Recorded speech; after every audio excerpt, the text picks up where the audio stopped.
reminded of my color. You know, it's just really sad. We got to do better, but we got to demand better. Listen to this a couple times, and guys, it is powerful. Shannon, what was your reaction to what Doc had to say? Ooh, those were some very, very powerful words, Skip. Yes, sir. He spoke emotionally. He spoke from the heart, because I can tell his heart breaks. And if you are a black man in America and you have a son, you've had the talk, and it's just not one talk. You know, I was listening to Ernie Johnson talk about how he talked to his son about the birds and the bees. Yep. But black men and black families must have a never-ending conversation. Never-ending. Of how we're supposed to interact. Something our counterparts do not have to have. Nope. And so, as Doc is saying, wow, you know, okay, Skip, we felt he was going, and they're going to use it, well, we felt we were in danger, so not shoot him one time. We're not shooting 2 times, not 3 times, not 4, not 5, not 6, 7 to the back. Skip, I thought it was the amount of, because they said as a normal citizen, you must use a reasonable enough force to diffuse a situation. So the reasonable amount of force to get this man to comply with what you was asking was 7 shots to his back. Yep. Skip, I've been thinking an awful lot about this. And black skin is a weapon. Skip, if you view my black skin as a weapon, you will never see me as being unarmed, because I'm always black. If you view my black skin as a threat, you will never see me as non-threatening. And therein lies the problem, because of how you view me. Skip, I saw yesterday this lady, Skip. She adopted a biracial son. She has a white son. She says statistically, my brown child is more apt to have run afoul with the law. That's what she said about her own child. Sure. While not saying statistically her white son is more apt to commit mass murder. But you see how she did that. So if she feels that about her own child, what does she think about someone's child that isn't hers?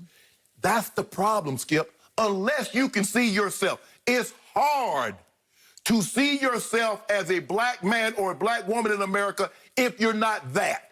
Because you don't believe that can happen to you. See, COVID can happen. Diseases can happen, Skip. That's why people empathize with cancer. Because no matter how much you exercise and how healthy you eat, cancer can affect you. So you can empathize with someone that's going through that, because you see the ravages that cancer can do to a body. But this gun violence, unarmed black men and women being gunned down in the street by police officers, Skip, you can't fathom that. Nope. That can't reach me. And then so many people lack the empathy to place themselves in that situation. Skip, like Doc says, we keep loving a country that doesn't love us back.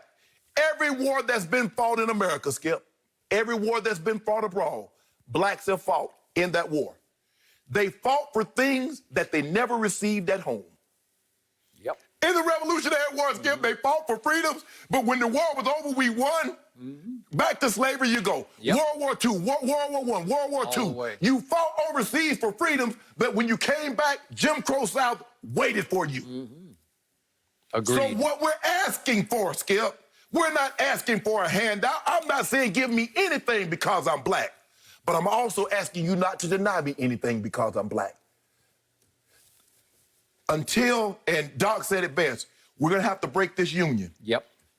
The police union. Yes. The police union. Skip, I know you remember this. The air traffic controllers, they went on strike. They demanded something. President Reagan said, I'm going to give you 24 hours to get your butt back on the job. Guess what they did? They didn't come back. He fired every last one of them and says, you're banned from rehiring them for life. President Clinton had to lift that, I think, back in the 92, 93. You're going to have to break the union. It's too powerful. They have too much control. Because, Skip, no matter how wrong you are, they're going to band around you and says, okay, this was acceptable. Skip, I'm going to turn it over to you, Skip. I watched Dick Gregory, and he said something very interesting. He said, you're going to have to make these officers take out insurance like you do a doctor. He says, because then, if they're culpable for their actions, you have to ask yourself, do you hate black people more than you love your family? Because if there's monetary or there's a risk that you could go to jail, those are some serious questions that you would have to ask yourself before you leave home. I hear and I hurt for everything you just said. And let me say about Doc Rivers, for whom I have the highest regard as a coach and a human. We've had him here on the show. He's just in the highest echelon of anybody I've ever been around. He is. On and off the court. Yep. It's one thing when I hear LeBron speak out or CP3 speak out as the leaders of this sport, and it's great and it's powerful, but it's not as powerful as that. This is a long-time decorated head coach in this league, a black man from the west side of Chicago whose father was a cop. They were in Maywood, which is a majority black township on the west side of Chicago. Doc started at Proviso East High School, which has great basketball tradition, so I'm sure his father, Grady, was very proud of him. But his father moved up the ranks, Maywood, became a lieutenant, 30 years served the force. So Doc knows what of he speaks. Correct. He's heard it from the inside out, the problems facing a cop. Right. Out in the street, he knows it from his father, Grady. He gets it and feels it in ways I don't think many people can through the eyes of a cop. Obviously a black cop in mostly a black neighborhood, but still. And he went into the detail of that the training of the policemen it has to change, Correct. number one. And as you point out, unions have to be broken. My dad was a cop, and he said, I believe in good cops. Who doesn't believe in good cops? This nation is propped up by good cops.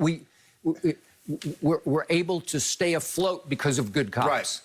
But the bad apples, to me, are still in place. So as horrified as I was by the Jacob Blake, where it happened again while they're all down in the bubble talking about this, campaigning about this, I first thought, how could it happen again after all we've been through? The bad apples are still in place. Correct. And I don't know what was in those officers' hearts, but it was nothing great. It was nothing right.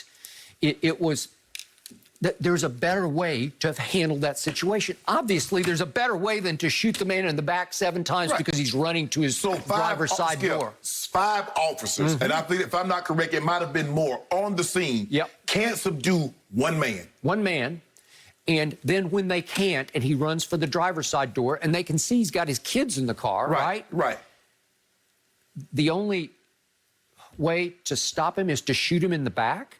I mean, we could go on for hours about this. There's a stun gun. There's you could use your baton. You could do a lot of things to subdue him. Just tackle the man. You could just tackle him. You could do a lot of things. But Skip, I mean, it doesn't really take much to become a police officer. And then like Doc said, the training of how they treat people. Skip, I've read and I saw this. There was a man in Florida. He killed his parents. He stabbed the other guy that had called the police. He's eating one of the guy's face. The female officer arrives on the scene. She tases him. She can't subdue him. They wait 12 minutes. They take him alive. He killed 2 people, stabbed another. She tased him. She waits 12 minutes. Almost think about that. 12 minutes. She waits 12 minutes for backup to arrive. The guy...